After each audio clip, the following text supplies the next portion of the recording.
ఆ వ్యక్తిని దేవుడు ఎన్నుకున్నాక ఆ వ్యక్తి ఏం చేస్తున్నాడు తెలుసా? దేవునికి సాకులు చెప్పడం మొదలు పెట్టాడు. ఏం చేస్తున్నాడు? దేవునికి సాకులు చెప్తున్నాడు. ప్రభువా, నేను అలా చేయలేను ప్రభువా, అది నా వల్ల అవ్వదు ప్రభువా, నేను చాలా చిన్నోడిని ప్రభువా, నా మాట ఎవరు వింటారు, అసలు నేను నెత్తివాడిని ప్రభువా అని చెప్పి ఆ వ్యక్తి ఏం చేస్తున్నాడు తెలుసా? సాకులు చెప్పడం మొదలు పెట్టాడు దేవునితో. కానీ మనం ఆలోచన చేసినట్లయితే ఏ వ్యక్తినైతే దేవుడు దృష్టిస్తాడో, ఏ వ్యక్తినైతే దేవుడు ఎన్నుకుంటాడో, ఏ వ్యక్తినైతే దేవుడు వాడుకోవడానికి ఇష్టపడుతున్నాడో, ఏ వ్యక్తినైతే దేవుడు మహిమపరచాలని ఇష్టపడుతున్నాడో, మనం ఎన్ని సాకులు చెప్పినా సరే దేవుడు మనల్ని లాక్కొస్తానే ఉంటాడు. హల్లెలూయా, హల్లెలూయా. చూడండి, మనం ఆలోచన చేసినట్లయితే నిర్గమకాండము 3వ అధ్యాయము, నిర్గమకాండము 3వ అధ్యాయం 10వ వచనాన్ని మనం ఆలోచన చేస్తే చాలండి. ఒకసారి మనం చూద్దాం. చూడండి, నిర్గమకాండము 3వ అధ్యాయము 1 నుంచి నేను కొన్ని వచనాలు చదువుతాను. చూడండి. మోషే మిద్యాను యాజకుడైన ఇత్రో అను తన మామ మందను మేపుచు ఆ మందను అరణ్యము అవతలకు తోలుకొని దేవుని పర్వతమైన హోరేబునకు వచ్చాను. ఒక పొద నడిమిని అగ్ని జ్వాలలలో యెహోవా దూత అతనికి ప్రత్యక్షమైను. అతడు చూచినప్పుడు అగ్ని వలన ఆ పొద మండుచుండెను, గాని పొద కాలిపోలేదు. అప్పుడు మోషే, ఆ పొద ఎలా కాలిపోలేదో నేను ఆ తట్టు వెళ్ళి ఈ గొప్ప వింత చూచెదను అనుకొనెను. దాని చూచుటకు అతడు ఆ తట్టు వచ్చుట యెహోవా చూచెను. దేవుడు ఆ పొద నడుమ నుండి మోషే, మోషే అని అతనిని పిలిచెను. అందుకతడు చిత్తము ప్రభువా అనెను. అందుకైన దగ్గరకు రావద్దు, నీ పాదముల నుండి నీ చెప్పులు విడువుము, నీవు నిలిచి ఉన్న స్థలము పరిశుద్ధ ప్రదేశము అనెను. మరియు ఆయన, నేను నీ తండ్రి దేవుడను అబ్రహాము దేవుడను ఇస్సాకు దేవుడను యాకోబు దేవుడను అని చెప్పగా మోషే తన ముఖమును కప్పుకొని దేవుని వైపు చూడ వెరచెను. మరియు యెహోవా ఇట్లనెను, నేను ఐగుప్తులో నున్న నా ప్రజల బాధను నిశ్చయముగా చూచితిని. పనులలో తమను కష్టపెట్టు వారిని బట్టి వారు పెట్టిన మొరను వింటిని. వారి దుఃఖములు నాకు తెలిసే ఉన్నవి కాబట్టి ఐగుప్తీయుల చేతిలో నుండి వారిని విడిపించుటకును ఆ దేశంలో నుండి విశాలమైన మంచి దేశమునకు, అనగా కనానీయులకును హిత్తీయులకును అమోరీయులకును పెరిజ్జీయులకును హివ్వీయులకును యెబూసీయులకును నివాస స్థానమైన పాలు తెనలు ప్రవహించు దేశమునకు వారిని నడిపించుటకును దిగివచ్చి ఉన్నాను. ఇశ్రాయేలుల మొర నిజముగా నా యొద్దకు చేరినది. ఐగుప్తీయులు వారిని పెట్టుచున్న హింసను చూచితిని. కాగా రమ్ము, నిన్ను ఫరో యొద్దకు పంపెదను. ఇశ్రాయేలీయులైన నా ప్రజలను నీవు ఐగుప్తులో నుండి తోడుకొని పోవలెను. హల్లెలూయా. ఇక్కడ మనం ఆలోచన చేస్తే ఈ చదవబడిన ఈ వాక్యంలో మనకి 2 వ్యక్తులు కనిపిస్తున్నారు. ఒకటి ఎవరని మనం ఆలోచన చేస్తే సృష్టికర్త అయినటువంటి దేవుడు కనిపిస్తున్నాడు. రెండవదిగా ఎవరు కనిపిస్తున్నారో తెలుసా? మోషే కనిపిస్తున్నారు. ఇప్పుడు వీళ్ళిద్దరి మధ్యలో సంభాషణ జరుగుతుంది. దేవుడు మోషేతో ఏమన్నాడంటే, నేను ఐగుప్తీయుల యొక్క ఇశ్రాయేల్ ప్రజల యొక్క బాధని నేను చూశాను, వాళ్ళు పడుతున్న కష్టాన్ని నేను చూస్తున్నాను, వాళ్ళ వేదనని నేను చూస్తున్నాను, వాళ్ళ దుఃఖాన్ని నేను చూస్తున్నాను. మోషే, నిన్ను బట్టి నీ ద్వారా నేను వాళ్ళందరినీ విడిపించబోతున్నాను అని దేవుడు ఎవరికి చెప్పాడో తెలుసా? మోషేకి చెప్పాడు. హల్లెలూయా. నిద్రపోయే వాళ్ళందరూ చెప్దాం హల్లెలూయా. రాత్రి కదా, కొంచెం అలాగే ఉంటుంది, జాగ్రత్తగా వినాలి. ఇక్కడ మనం ఆలోచన చేసినట్లయితే దేవుని వాక్యంలో ఏముందంటే, ఇప్పుడు మోషేని దేవుడు ఎన్నుకున్నాడు. చూడండి, మోషే స్థానంలో మీరు నిలవబడండి. మోషే స్థానంలో మనల్ని మనం ఆలోచించుకున్నట్లయితే ఎందుకు పనికిరాని మనల్ని కూడా దేవుడు పిలుచుకున్నాడు కదా. ఎందుకు పనికిరాని మనల్ని, లోకము చేత తృణీకరించబడిన మనల్ని దేవుడు పిలుచుకున్నాడు. ఇప్పుడు దేవుడు మనల్ని ఎందుకు పిలుచుకున్నాడంటే, లోకములో మనవలే ఎవరైతే కష్టాలు పడుతున్నారో, లోకములో ఎవరు మనవలే బాధపడుతున్నారో, లోకములో ఎవరు మనవలే పాపానికి బానిసలు అయిపోయారో వాళ్ళని దేవుడు విడిపించడానికి దేవుడు నన్ను ఎన్నుకున్నాడు. హల్లెలూయా, హల్లెలూయా. అయితే ఇప్పుడు మనం ఆలోచన చేసినట్లయితే చూడండి, మనం కూడా ఏం చెప్తాం? ఆల్ నైట్ ప్రేయర్కి రండి అంటే కాళ్ళ నొప్పులు వచ్చేస్తున్నాయండి, నిద్ర వచ్చేస్తుందండి నైట్ అంతా, ఇన్ని సాకులు చెప్తాము కదా. మోషే కూడా మనలాంటి ఒక మనిషే. ఈ మోషే ఏం చేశాడో తెలుసా? దేవుడికి సాకులు చెప్పడం ప్రారంభించాడు. నేను కొన్ని సాకులు మన మోషే గారు ఎలాంటి సాకులు చెప్పారో, దానికి దేవుడు ఎలా జవాబిచ్చాడో కొన్ని విషయాలు నేను మీ ముందుంచి నా వాక్య ధ్యానాంశాన్ని ముగిస్తాను. ఇక్కడ మనం ఆలోచన చేసినట్లయితే మోషే మొట్టమొదటిగా చెప్పిన సాకు ఏంటో తెలుసా? 11వ వచనంలో అన్నాడు, దేవా నేను ఎంతటి వాడను. ఏమన్నాడు చూడండి. అందుకు మోషే, నేను ఫరో యొద్దకు వెళ్ళుటకు ఇశ్రాయేలీయులను ఐగుప్తులో నుండి తోడుకొని పోవుటకు ఎంతటి వాడను. ఎవరితో అన్నాడంట? నువ్వెంతటి వాడువో దేవునికి తెలీదా? నీ సామర్థ్యం ఏంటో దేవునికి తెలీదా? నీ గొప్పతనం ఏంటో దేవునికి తెలీదా? దేవుడు ఒక వ్యక్తిని పిలిచాడు అనుకోండి, దేవుడు ఒక వ్యక్తిని ఏర్పాటు చేసుకున్నాడు అంటే ఆ వ్యక్తి సామర్థ్యం ఏంటో దేవునికి తెలుసు, ఆ వ్యక్తి యొక్క నైపుణ్యం ఏంటో దేవునికి తెలుసు, ఆ వ్యక్తి యొక్క శక్తి ఏంటో, బలం ఏంటో ప్రతిదీ దేవునికి తెలుసు. ఈరోజు చాలాసార్లు మనం అనుకుంటాం, నా వల్ల ఏమీ అవ్వదండి, నేనేమీ చేయలేనండి, నా పరిస్థితి ఎప్పుడూ ఇంతే, నా భర్త మారడు, నా భార్య మారదు, నా పిల్లలు మారరు అని మనం చాలాసార్లు ఏమైపోతామంటే నేరసిల్లిపోతూ ఉంటాం. చాలాసార్లు మన కుటుంబ పరిస్థితులను బట్టి మనం కృంగిపోతూ ఉంటాం. ఇక్కడ మోషే కూడా అదే అన్నాడు. ఏమన్నాడు? నేను ఎంతటి వాడను ప్రభువా, అయ్యా ఈ ప్రజల్ని విడిపించడానికి, వాళ్ళని నడిపించడానికి, అసలు ఫరో ఎదుట నేను నిలవబడడానికి నేను ఎంతటి వాడనయ్యా. సాకు చెప్తున్నాడు. మొట్టమొదటి సాకు దేవునితో ఏం చెప్తున్నాడు తెలుసా మోషే? దేవా నేను ఎంతటి వాడను. అయితే వెంటనే దేవుడు ఏమన్నాడు తెలుసా? 12వ వచనంలో అన్నాడు కదా, ఆయన నిశ్చయముగా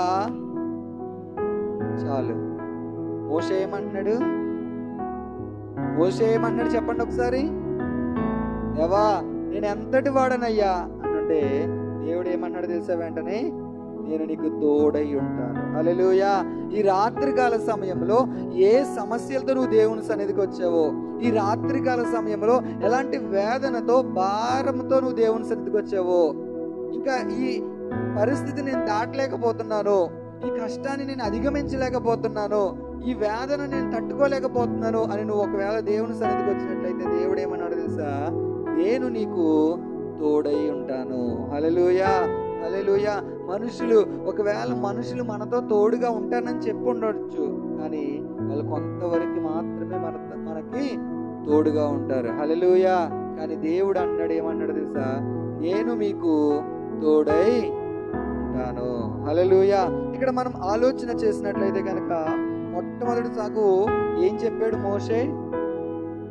నేను ఎంతటి వాడను. అయితే దానికి ఆన్సర్ ఏమిచ్చాడు? అందరూ ఇలా చూడాలి, వాక్యం వినాలి. జాయ్ ఎప్పుడెక్కడే ఉంటాడు, అస్తమాట్లు చూస్తూనే ఉంటాడు కదా, వాక్యాన్ని వినాలి.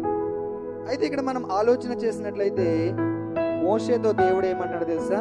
నేను నీకు తోడాను. ఒకవేళ ఈ రాత్రికాల సమయంలో ఈ పరిస్థితిని నేను దాటలేను, ఇంకా నా పరిస్థితి అయిపోయింది, ఇంక నా జీవితం ఇంతే అని ఒకవేళ నువ్వు భయపడుతూ ఉన్నట్లయితే కనుక దేవుడు ఏమన్నాడంటే నేను నీకు తోడై ఉంటాను.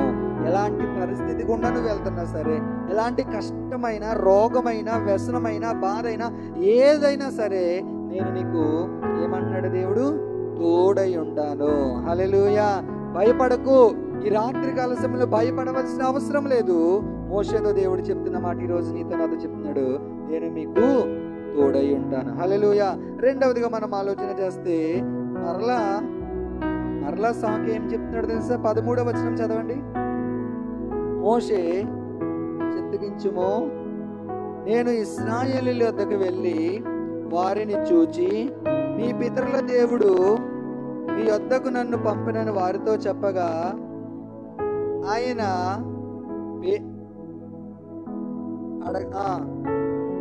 అడిగిన ఎడల చాలండి. ఏమన్నాడు? మరలా ఒకటి మొట్టమొదటి సాకు ఏం చెప్పాడు? నేను ఎంతటి వాడను ప్రభు అన్నాడు. రెండవ సాకు ఏం చెప్తున్నాడో తెలుసా? నేనేం చెప్పాలి వాళ్ళతో? మనం కూడా చాలా సార్లు అంటాం కదా, అమ్మో వాళ్ళకి ఏం చెప్పాలో నా దగ్గర సమాధానం లేదండి, వాళ్ళకి నేను ఏం చెప్పాలో నాకు తెలియట్లేదండి అంటాం. దేవుని వాక్యాన్ని మనం జాగ్రత్తగా ఆలోచన చేస్తే ఏమన్నాడు తెలుసా? నేనేమి చెప్పాలి? ఈరోజు ఒకవేళ నువ్వు అలాంటి పరిస్థితులు గుండా వెళ్తూ ఉన్నట్లయితే గనక నేను వాళ్ళతో ఏమి మాట్లాడాలి?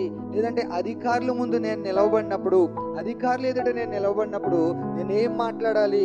లేదంటే నా నాయకులు ఎదుట నేను నిలబడినప్పుడు, పెద్దవాళ్ళ ఎదుట నేను నిలబడినప్పుడు నేనేం చెప్పాలని నువ్వు ఆలోచన చేసినట్లయితే కనుక దేవుడు ఏమన్నాడు తెలుసా? నేను ఉన్నవాడను అనువాడను, ఎప్పుడు నేను మీతో ఉండే దేవుణ్ణి నేను చెప్పు మోషే అన్నాడు. హల్లెలూయా. ఎలాంటి పరిస్థితులు గుండా వెళ్తున్నా పై వచనంలో మనం చదువుకున్నప్పుడు అక్కడ ఏమన్నాడు తెలుసా?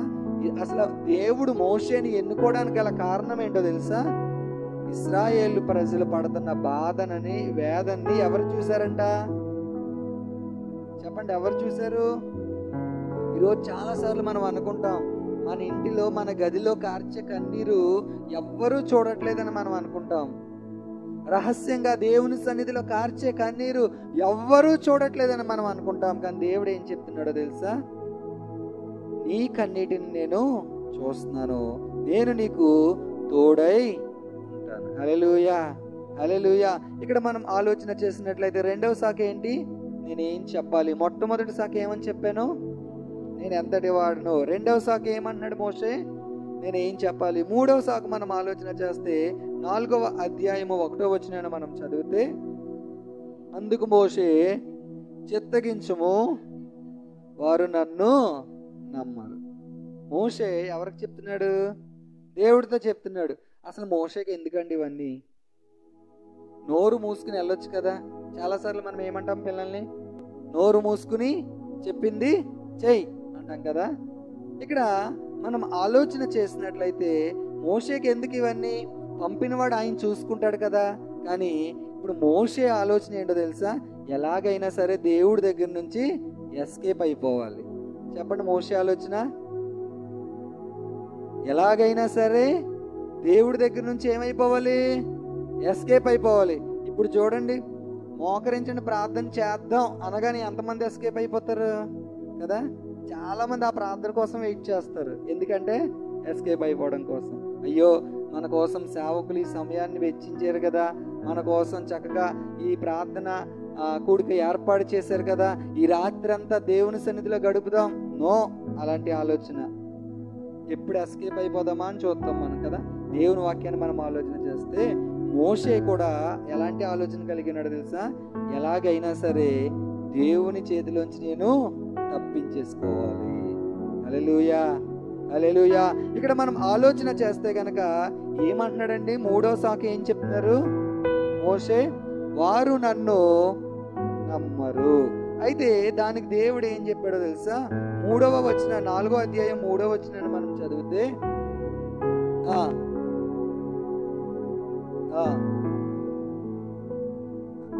అది పామాయిను, మోషే దాని నుండి పారిపోయిను. అప్పుడు యెహోవా నీ చెయ్యి చాపి దాన్ని తోక పట్టుకొనమనగా అతడు తన చెయ్యి చాపి దాన్ని పట్టుకొనగానే అది అతని చేతిలో కర్ర ఆయన దాని చేత వారు తమ పితరుల దేవుడైన యెహోవా అనగా అబ్రహాము దేవుడు, ఇస్సాకు దేవుడు, యాకోబు దేవుడు నీకు ప్రత్యక్షమాయనని నమ్ముదురనెను. ఇక్కడ మనం ఆలోచన చేస్తే కనుక మన దేవుడు ఎలా కనిపిస్తున్నాడో తెలుసా? సూచక కార్యాలు, అంటే అద్భుత కార్యాలు చేసే దేవుడుగా మన దేవుడు కనిపిస్తున్నాడు. హల్లెలూయా. మోషే ఏమన్నాడంటే, ప్రభువా నేను వాళ్ళ దగ్గరికి వెళ్ళి నిలబడినప్పుడు వాళ్ళు ఏం చేయరు, నన్ను నమ్మరు ప్రభువా అంటే దేవుడు ఏమన్నాడు తెలుసా? నువ్వు నిలబడు, నేను అద్భుతం చేస్తాను అన్నాడు. హల్లెలూయా, హల్లెలూయా. ఒకవేళ నువ్వు ఏ పరిస్థితినైనా చూసి భయపడిపోతున్నావేమో ఈ రాత్రికాల సమయంలో, దేవుడు ఏం చెప్తున్నాడు తెలుసా? పరిస్థితులను చూసి నువ్వు భయపడవద్దు, ఆ పరిస్థితి ఎదుట నువ్వు నిలవబడడం నేర్చుకో. చెప్పండి, ఏం చేయాలి మనం? పరిస్థితులు చూసి మనం ఏమైపోకూడదు?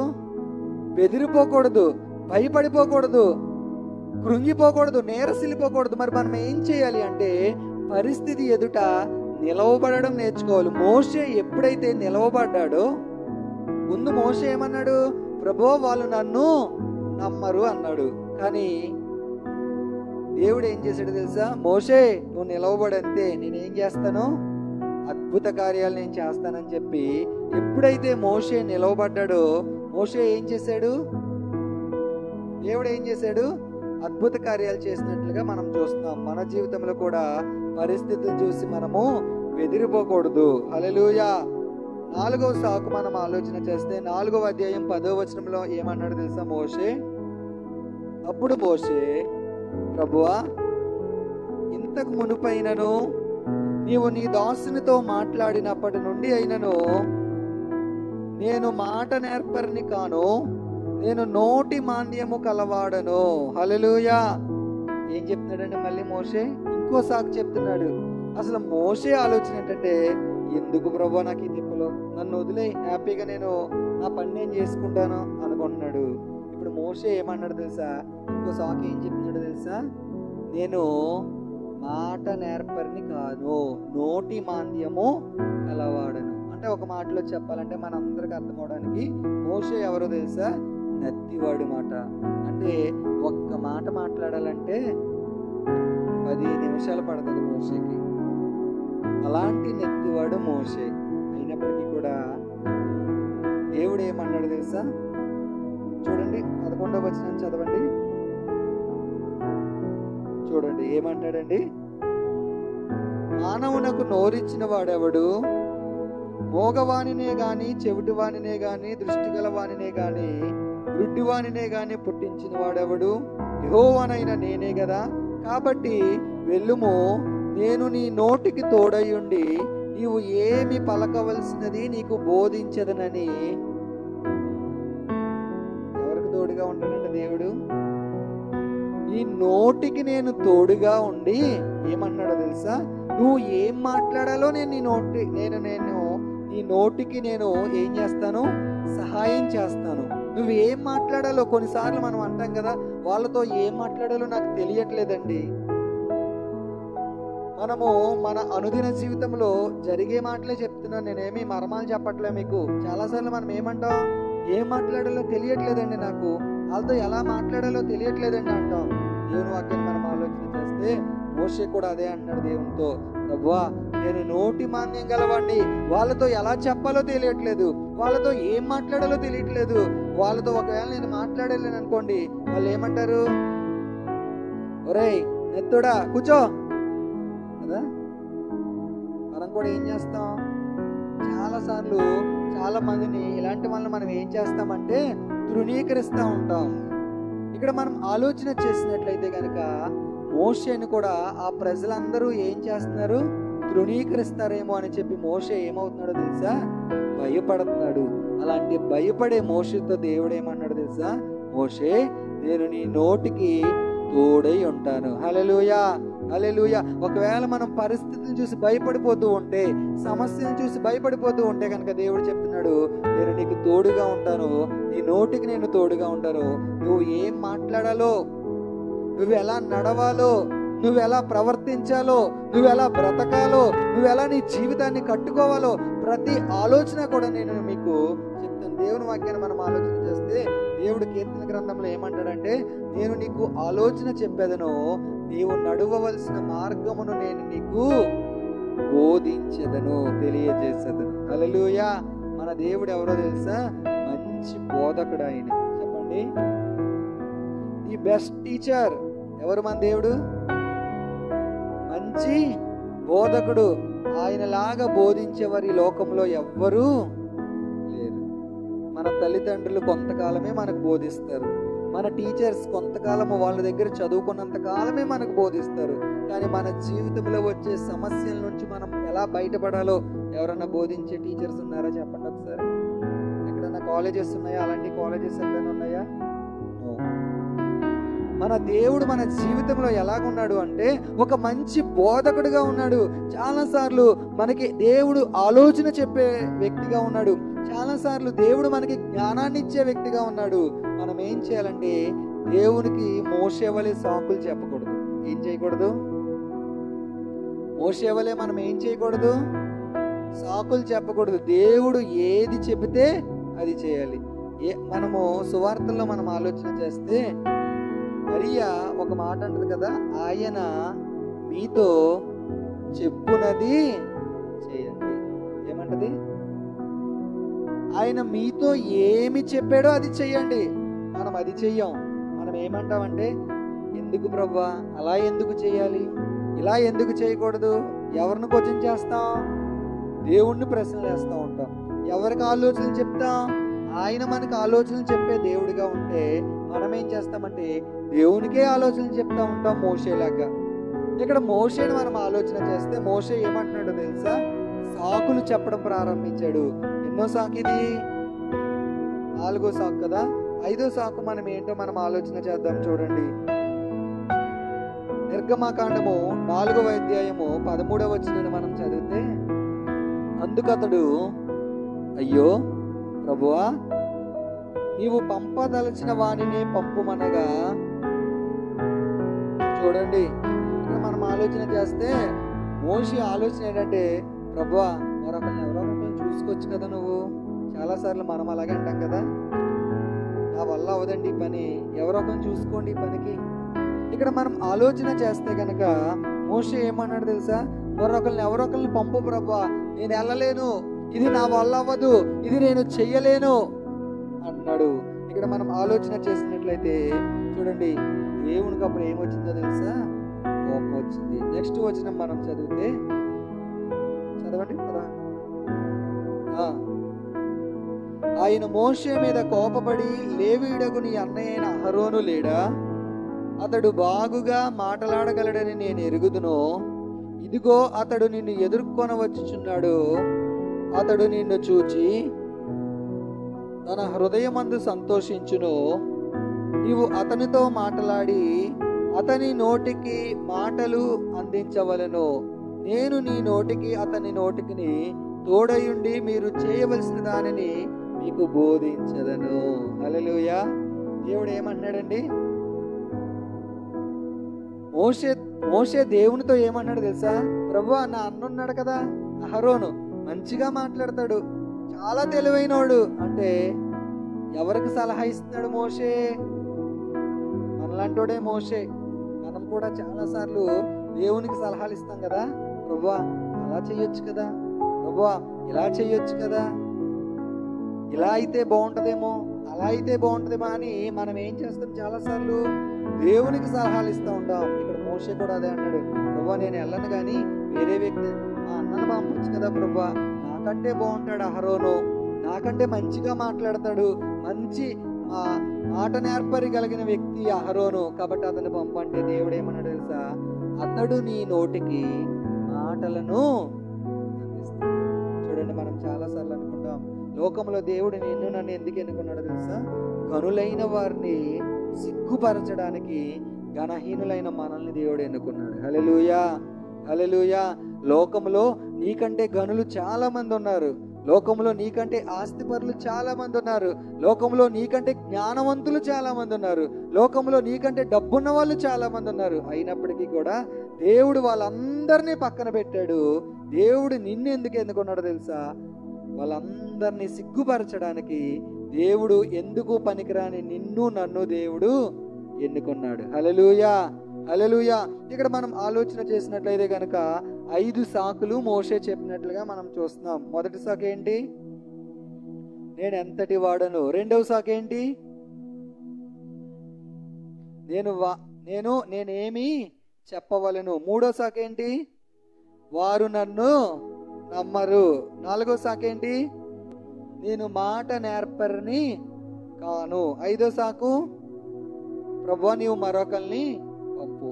ఈరోజు దేవుడు నిన్ను ఎన్నుకున్నాడు కదా, ఈరోజు దేవుడు నిన్ను ఏర్పాటు చేసుకున్నాడు కదా. ఒకవేళ దేవుడు నిన్ను పిలిచినప్పుడు, దేవుడు నిన్ను ఎన్నుకున్నప్పుడు, దేవుడు నిన్ను ఏర్పాటు చేసుకున్నప్పుడు నువ్వు కూడా అలాంటి సాకులు దేవునికి చెప్తున్నావా? అలా కాదు ప్రభువా, నువ్వు ఎలా చెప్తే నేను అలాగే చేస్తానని దేవుని మాటకు నువ్వు లోబడుతున్నావా? ఆలోచన చేయండి రాత్రికాల సమయంలో. ఒకవేళ నువ్వు దేవునికి సాకులు చెప్పే వ్యక్తిగా ఉన్నావు అనుకోండి, దేవుడు నిన్ను ఏం చేస్తాడో తెలుసా? పక్కన పెట్టేస్తాడు. నీ స్థానంలో అవసరమైతే దేవుడు ఇంకొకరిని ఎన్నుకుంటాడు. నీ స్థానంలో నీవు మాత్రమే నిలబడాలి. హల్లెలూయా. మనం ఎప్పుడు ఏమని ప్రార్థన చేసుకోవాలో తెలుసా? ప్రభువా, నీవు నాకు ఇచ్చిన బాధ్యతను నేను సక్రమంగా నెరవేరుస్తాను. నీవు నాకు ఇచ్చిన పరిచర్యను నేను సక్రమంగా నెరవేరుస్తాను. నీవు నాకు ఇచ్చిన భాగ్యాన్ని, మందిరములో ఎలాంటి పని మనకిచ్చినా సరే, మందిరములో దేవుడు ఎలాంటి పని నీకు అప్పగించినా సరే, దాన్ని నువ్వేం చేయాలో తెలుసా? ఒక బాధ్యత కలిగిన వ్యక్తిగా నువ్వు నిర్వర్తించే వ్యక్తిగా ఉండాలి. హల్లెలూయా. మోషే వలె సాకులు చెప్పామనుకోండి, మోషే వలె మనము కూడా సాకులు చెప్పామనుకోండి, అవసరమైతే దేవుడు ఆ స్థానం మనల్ని ఆ స్థానంలోంచి తొలగించి ఇంకొక వ్యక్తిని దేవుడు చూసుకుంటాడు. కానీ దేవుడు నీకు అప్పగించిన పని, దేవుడు నీకు అప్పగించిన బాధ్యత, చాలాసార్లు మనం అనుకుంటాం, నేను ఈ చిన్న పనే చేయగలనండి, నన్ను ఎవరు పట్టించుకుంటారో అనుకుంటాం. ఆ చిన్న పనే చెయ్యి. మందిరం ఓడవగలుగుతున్నావా? మందిరమే ఊడ్చు. లేదంటే తడిగుడ్డ నువ్వు పెట్టగలుగుతున్నావా? ఆ తడిగుడ్డే నువ్వు పెట్టు. లేదంటే కంచాలు, సంఘంలో ఉన్న వాళ్ళు, విశ్వాసులు తిన్న కంచాలు నువ్వు కడిగే తలాంతు దేవుడికి ఇచ్చాడా? అదే నువ్వు కడుగు. దేవుడు నీకు ఇచ్చిన దానిని నువ్వు నమ్మకంగా చెయ్యి. దేవుడు నిన్ను ఏం చేస్తాడో తెలుసా? అనేకమైన వాటి మీద నిన్ను నియమిస్తాడు దేవుడు. హల్లెలూయా. కాబట్టి మనము మోషే వలె సాకులు చెప్పకుండా ఏం చేయాలో తెలుసా? దేవుడు మనకు అప్పగించిన దానిని మనం ఏం చేయాలి అంటే నమ్మకత్వం కలిగి మనము పరిచర్యలో మనము ముందుకు కొనసాగిపోయే వరకు ఉండాలి. అది నువ్వు ఒక యూత్గా నువ్వు ఉన్నా, యవ్వనస్తుడిగా, యవ్వనస్తురాలుగా నువ్వు ఉన్నా, లేదంటే ఒక మధ్య వయస్కురాలుగా నువ్వు ఉన్నా, ఏ పరిస్థితిలో నువ్వు నా దేవుడికి ఏది అప్పగించాడో చూడు. ఈరోజు మనం ప్రార్థనకి వెళ్తున్నాం. నా పని ఏంటి? నేను ఏం చేయాలి? మందిరంలో ప్రార్థన చేయాలా? పాటలు పాడాలా? లేదంటే వాక్యం అందించాలా? లేదంటే మందిరం ఓడవాలా? ఏ పని దేవుడు నీకు అప్పగించాడో, ఏ పరిచర్య దేవుడు నీకు అప్పగించాడో, ఏ బాధ్యత దేవుడు నీకు అప్పగించాడో, దాని విషయంలో, వాటి విషయంలో నువ్వు ఎలాగ ఉండాలో తెలుసా? నమ్మకత్వం కలిగిన వ్యక్తిగా ఉండాలి. హల్లెలూయా. హల్లెలూయా. చిన్న వాటిలో మనం నమ్మకంగా ఉన్నాం అనుకోండి, దేవుడు ఏం చేస్తాడో తెలుసా? పెద్ద పనులు మనకు అప్పచెప్తాడు. చిన్న విషయాల్లో నువ్వు నమ్మకత్వం కలిగి జీవించామనుకోండి, చాలాసార్లు మనము చర్చిలో పాటలు పాడలేం, వాక్యం చెప్పలేం, వాక్యం చదవలేం, కానీ మన పక్క వాళ్ళకి సువార్త మంచిగా చేయగలం కదా. దేవుణ్ణి కొంతమందికి ఆ తలాంతి ఇస్తాడు. ఏం చేయాలి మనం? అప్పుడు సమయము దొరికిన కొలది మనం సువార్త ప్రకటించాలి. హల్లెలూయా. హల్లెలూయా. వాళ్ళు విన్నా వినకపోయినా, వాళ్ళు మన మాటకు లోబడినా లోబడకపోయినా మనం ఏం చేయాలి? సువార్తను మనము ప్రకటించాలి. హల్లెలూయా. దేవుడు రేపు మనం ఆయన ధవల సింహాసనం ముందుకు వచ్చినప్పుడు, అమ్మా ఎంతమందికి నువ్వు సువార్త చెప్పావు అయ్యా, ఎంతమందిని నువ్వు ప్రభు దగ్గరికి నడిపించావు, ఎంతమందికి నువ్వు నన్ను పరిచయం చేసావు అంటే నీ దగ్గర జవాబు ఉందా? లేదంటే సాకులు చెప్పే వ్యక్తిగా మనం ఉన్నామా ఆలోచించాలి. ఒకవేళ మోషే వలె సాకులు చెప్పామనుకోండి, దేవుడు ఇంకొకరిని ఎన్నుకుంటాడు. కానీ మనం ఏం చెప్పకూడదు? సాకులు చెప్పకూడదు. దేవునికి మనము సాకులు చెప్పే వరంగా ఉండకూడదు. ఆయనకి మనం ఆలోచన చెప్పే వరంగా ఉండకూడదు. మరి ఎవరి ఆలోచన ప్రకారం మనం జీవించాలి? దేవుడిచ్చే ఆలోచన ప్రకారం. దేవుడు ఏమన్నాడు మోషేతో? నేను నీకు బోధిస్తాను అన్నాడు. ఆయన మనకు మంచి బోధకుడిగా ఉన్నాడు.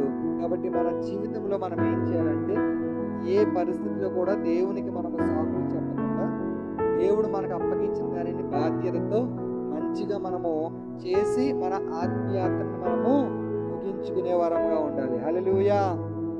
ఎంతకాలం ఉంటాం ఈ లోకంలో? దేవుని వాక్యం ఉంది కదా, 70 సంవత్సరములు అధిక బలమున్న ఎడల 80 సంవత్సరములు అయినను వాటి వైభవము ఆయాసమే. చూడండి, చాలాసార్లు మనం అనుకుంటాం, నిన్న కనబడిన వాళ్ళు ఈ రోజు కనిపించరు కదా. ఈ మధ్యనే రీసెంట్గా మా ఇంట్లో ఒక వ్యక్తి చనిపోయింది, మా గ్రాండ్ మదర్. శనివారం నేను ఆమె దగ్గరికి వెళ్ళినప్పుడు మా బాబు కోసం మాట్లాడింది, మా బాబు ఏం చేస్తున్నాడని చెప్పి అడిగింది. కానీ ఆదివారం నేను చర్చి నుంచి ఇంటికి వెళ్ళాక మరలా నేను ఆమెను చూడలేదు. అదే రోజు సాయంత్రం 6 గంటలకు ఆమె చనిపోయింది. మనం అనుకుంటాం, నేను ఇంకా ఏమనుకున్నానంటే ఇంకా చాలా రోజులు బ్రతుకుద్దులే అనుకున్నాను ఆమె. కానీ ఎప్పుడు మనం చనిపోతామో ఎవరైనా సరే, మా బంధువులు ఎవరైనా చనిపోయినప్పుడు వాళ్ళు చనిపోయారనే బాధ కంటే నేను ఏ విషయంలో బాధపడతానంటే, వాళ్ళు ప్రభుని నమ్ముకున్న వాళ్ళైతే సంతోషమే, కానీ దేవుణ్ణి నమ్ముకోకపోతే కనుక అయ్యో వాళ్ళు ప్రభుని నమ్ముకోకుండా చనిపోయారని ఎక్కువ బాధపడతాను. ఆమె విషయంలో కూడా నేను బాధపడలేదు. ఎందుకు అంటే ఆమె ఒక 2-3 వీక్స్ ఆమెను మందిరానికి తీసుకెళ్ళాను, ఆమె సువార్త వింది, నేను ప్రార్థన చేశాను, కానీ ప్రభువును మాత్రం యాక్సెప్ట్ చేయలేదు. కానీ నా బాధ్యతను నేను నిర్వర్తించాను. ప్రభువు ఆమె విషయంలో నన్ను ఏం అడగడు, ఇంకా లెక్క అనేది అడగడు. ఎందుకు అంటే ఆమెకు చెప్పవలసింది చెప్పాను, వినిపించవలసింది వినిపించాను, మందిరాన్ని కూడా కొన్ని వారాలు తీసుకెళ్ళాను. మనము ప్రతి వ్యక్తి విషయంలో ఇదే ఆలోచన చేయాలి. మన ఇంటి దగ్గర ఉన్న వ్యక్తులకు కానీ ఎవరు దొరికితే వాళ్ళకి మనం సువార్త చెప్పాలి. చిన్న ఎగ్జాంపుల్ నేను చెప్పి ముగిస్తా. ఈరోజు చాలా బిజీ షెడ్యూల్, ఆఫీస్లో ఫుల్ వర్క్, సాయంత్రం వరకు ఎప్పుడు రోజు 5ంటికి స్టార్ట్ అయ్యేవాడిని. ఈరోజు ఇంచుమించు 6 అయిపోయింది నేను స్టార్ట్ అయ్యేసరికి ఆఫీస్ దగ్గర. అంత బిజీ షెడ్యూల్లో కూడా మా స్వీపర్స్ అంటే మా సచివాలయంలో పనిచేసే 2 స్వీపర్స్ ఉంటారు కదా, వాళ్ళు వైఫ్ అండ్ హస్బెండ్ ఇద్దరు కూడా మంచిగా ఫుల్ డ్రింక్ చేస్తారు. వైఫ్ అండ్ హస్బెండ్ ఇద్దరు కూడా వాళ్ళు వచ్చి ఒక 500 ఇవ్వండి సార్, ఒక 500 ఇవ్వండి సార్ అని పట్టుకున్నారు. నేను ఇంచుమించు అరగంట సేపు వాళ్ళకి సువార్త చెప్పాను. మీరు 500 ఇస్తారు ఎవరన్నా నేను చెప్పట్లేదు, కానీ ఇది తీసుకెళ్ళి మీరు తాగుతారు, బాడీలో ఉన్న పార్ట్స్ అన్నీ పాడైపోతాయి, ప్రార్థన చేసుకోవచ్చు కదా, యేసు ప్రభువుని నమ్ముకోవచ్చు కదా అంటే ఆ జెంట్ ఆ మగ ఆయన ఉన్నాడు కదా, ఆయన ఏం చూపించాడంటే చెయ్యి ఇలాగా అన్నాడు. నాకు అర్థం కాలేదు, ఏంటి ఎలా చూపిస్తున్నాడంటే ఈ చేతి మీద పెద్ద సిలువ వేయించుకున్నాడు అన్నమాట. దీంతో పచ్చబొట్లు పొడిపించుకుంటారు కదా, చాలా మందికి అనిపించి ఉంటుంది కదా, దాంతో పెద్ద సిలువ వేసుకున్నాడు. అప్పుడు నేను ఏం చెప్పానంటే, నీ చేతి మీద సిలువ ఉన్నంత మాత్రాన నువ్వు పరలోక రాజ్యము వెళ్ళవు, నీ హృదయము నువ్వు దేవునికి ఇవ్వాలి. ఆ వైఫ్ అండ్ హస్బెండ్స్ ఇద్దరు అని చెప్పాను కదా, ఆమె ఎప్పుడూ నాతో మాట్లాడదు మామూలుగా ఉంటే, కానీ తాగిందంటే కాల్లో వెళ్ళని చూడదు ఆమె. చాలా మాటలు ఎక్కువ వచ్చేస్తాయి కదా వాళ్ళకి, తాగిన వాళ్ళు కంట్రోల్లో ఉంటారు కదా, పిచ్చి పిచ్చిగా మాట్లాడుతూ ఉంటారు. అలా అంటే నేను ఎందుకు చెప్తున్నానంటే వాళ్ళ విషయంలో కూడా నా బాధ్యత నేను నిర్వర్తించగలిగాను. దేవుడు మనకి అవకాశం ఇచ్చిన కొలది మనం ఎలాంటి పరిస్థితిలో ఉన్నా, మనం ఎలాంటి సిచ్యువేషన్స్లో మనం వెళ్తున్నా, సమయం దొరికినప్పుడు దేవుని వాక్యంలో ఏముందో తెలుసా, సమయమందును ఏం చేయాలంట, సమయమందును అసమయమందును ఏం చేయాలి, సువార్తను మనము ప్రకటించాలి. చిన్న అవకాశం దొరికిందా సువార్త చెప్పాలి. నిన్న నేను కటింగ్ షాప్కి వెళ్ళినప్పుడు ఆ వ్యక్తి ప్రభుని నమ్ముకున్న వ్యక్తి టీవీలో సినిమా పాటలు పెట్టాడనమాట. నేను కటింగ్ చేయించుకుంటే ఆ వ్యక్తిని ఏమడిగానంటే, నువ్వు బాప్తిసం తీసుకున్నావంటే తీసుకున్నానయ్యా అన్నాడు. నేను ఆ వ్యక్తికి ఇచ్చిన సలహా ఏంటో తెలుసా, ఈ షాప్కి చాలా మంది వస్తారు, మెంబర్ ఆఫ్ పీపుల్స్ వస్తారు, చాలా మంది వెయిట్ చేస్తారు కూడా షాప్ దగ్గర కటింగ్ చేయించుకోవడం కోసం. కానీ నువ్వు చేయవలసిన పని ఏంటో తెలుసా, నువ్వు వాళ్ళకి వ్యక్తిగతంగా సువార్త చెప్పకపోయినా టీవీలో శుభవార్త ఆరాధన ఛానల్ పెట్టేసి వదిలేయి, నువ్వేం చెప్పక్కర్లా, వచ్చిన వాళ్ళకి చెవిలో ఏదో ఒక మాట వెళ్తారు. దేవుడు ఎవరో ఒకళ్ళనైనా సరే ఆ మాట ద్వారా పట్టుకుంటాడు. దేవుని వాక్యం ఉంది, సమయమందును అసమయమందును సువార్త చెప్పవలసిన భారము బాధ్యత మన మీద. మోషే దేవునితో ఏం చెప్తున్నాడు తెలుసా, సాకులు చెప్తున్నాడు. హల్లెలూయా. ఏం చెప్తున్నాడు, సాకులు చెప్తున్నాడు. చాలా మంది పడిపోవడానికి సిద్ధంగా ఉన్నారు, ప్రార్థన చేసుకుందాం.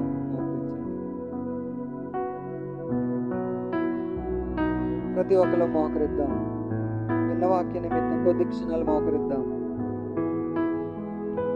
ప్రతి ఒక్కరం కొద్ది క్షణాలు మోకరిద్దాం. హల్లెలూయా హల్లెలూయా హల్లెలూయా హల్లెలూయా హల్లెలూయా. దేవుడు మోషేని ఎన్నుకున్నట్లుగా దేవుడు నిన్ను నన్ను ఎన్నుకున్నాడు. దేవునికి మోషే చాలా సాకులు చెప్పాడు. కానీ మన జీవితంలో కూడా మనం ఏమన్నా సాకులు చెప్తున్నామా, లేదంటే ఆయన పిలిచిన పిలుపుకు మనం నమ్మకత్వం కలిగి జీవిస్తున్నామా? ఒకసారి ఆలోచించేద్దామా. హల్లెలూయా హల్లెలూయా హల్లెలూయా హల్లెలూయా హల్లెలూయా హల్లెలూయా హల్లెలూయా హల్లెలూయా హల్లెలూయా హల్లెలూయా హల్లెలూయా హల్లెలూయా హల్లెలూయా హల్లెలూయా హల్లెలూయా హల్లెలూయా హల్లెలూయా. రాజా నీకు వందనాలు వందనాలు వందనాలు దేవా నీకు స్తోత్రం స్తోత్రం స్తోత్రం స్తోత్రం. ప్రార్థన చేద్దాం. ప్రతి ఒక్కళ్ళు స్వరం ఎత్తాలి. మోషేని రోజు దేవుడు నీ నా ముందు ఉంచాడు కాబట్టి మోషే జీవితం ద్వారా మనం ఏ పాఠాలైతే మనం నేర్చుకున్నామో, ఎన్ని సాకులు చెప్పాడో మోషే దేవుని దగ్గర నుంచి ఎస్కేప్ అయిపోవడం కోసం, మనము కూడా దేవుని దగ్గర నుంచి ఎస్కేప్ అవ్వడం కోసం, సావుకుల దగ్గర నుంచి ఎస్కేప్ అవ్వడం కోసం ఎన్ని సాకులో చెప్తూ ఉంటాం. మనం కూడా ఒక్కసారి దేవుని సన్నిధిలో ఒప్పుకుందామా? ప్రభువా, నువ్వు నాకు ఏ పని అప్పగించినా నేను బాధ్యత కలిగి నేను చేస్తానయ్యా. నువ్వు నాకు ఏ పని అప్పగించినా నేను భారముతో చేస్తానయ్యా అని ఒక్క నిమిషం